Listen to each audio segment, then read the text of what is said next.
ఒక ఆమె స్టేషన్ కాడికెళ్ళి నాకు మా ఆయన వద్దు, నాకు వచ్చి మా ఆయనతో నాకు విడాకులు కావాలి అని చెప్పిందంట కొంతమంది బంధువులను తీసుకొని వెళ్ళి.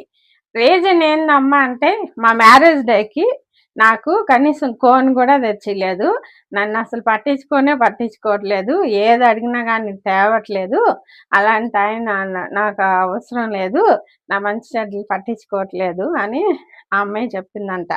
అప్పుడు ఆయన్ని పిలిచి అడిగితే అన్నీ నేనే కదా చూసుకునేది, ఆమె ఏం జాబ్ కూడా చేయదు, మొత్తం నేనే కదా చూసుకునేది, ఆ టెన్షన్లో ఏదో నేను తేవడం మర్చిపోయాను అంతేను, నేనైతే విడాకులు అని ఆయన ఉన్నాడంట.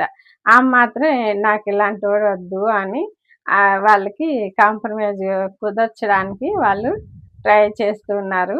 లాస్ట్కి అయితే కలిసిపోయారులేండి. సో కథ సుఖాంతమైంది. ఏమంటారు మీరు? ఇలాంటి వాళ్ళు కూడా ఉన్నారు కదా, చెప్పండి.